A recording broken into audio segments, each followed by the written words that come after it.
గౌరవ ముఖ్యమంత్రి గారిని ప్రభుత్వ తీర్మానాన్ని ప్రవేశపెట్టవలసిందిగా కోరుతున్నాను. ధన్యవాదాలు అధ్యక్ష.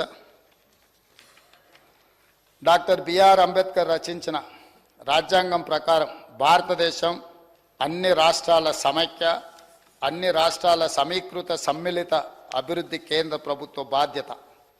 ఈ ఫెడరల్ స్ఫూర్తిని కేంద్ర ప్రభుత్వం విస్మరించింది.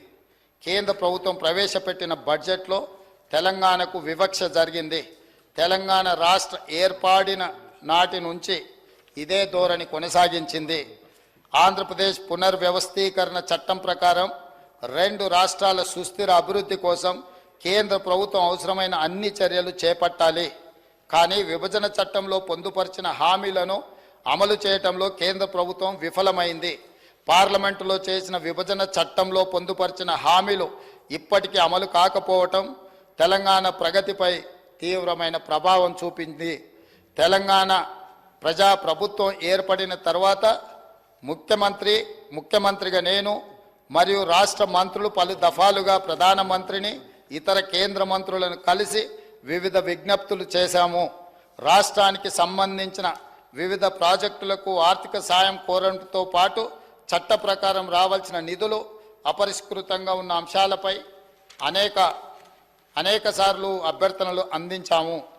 కానీ కేంద్ర ప్రభుత్వం వీటిని పట్టించుకోకుండా కేంద్ర బడ్జెట్లో తెలంగాణ పట్ల పూర్తి వివక్ష చూపించింది. అందుకే తెలంగాణ రాష్ట్ర పట్ల కేంద్రం అనుసరించిన తీరుపై ఈ సభ తీవ్ర అసంతృప్తిని, నిరసనను తెలియజేస్తున్నది.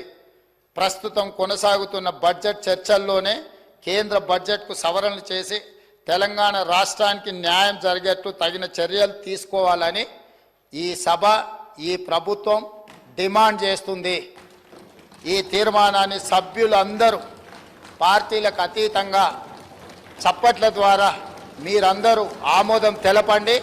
తదుపరి కార్యాచరణ మళ్ళీ మనం అందరం కూడా చర్చించుకొని కేంద్ర ప్రభుత్వం మీద ఒత్తిడి తీసుకొచ్చి మన హక్కులను సాధించుకుందామని తమరి అనుమతితో ఈ తీర్మానాన్ని ప్రతిపాదిస్తున్నాను అధ్యక్ష.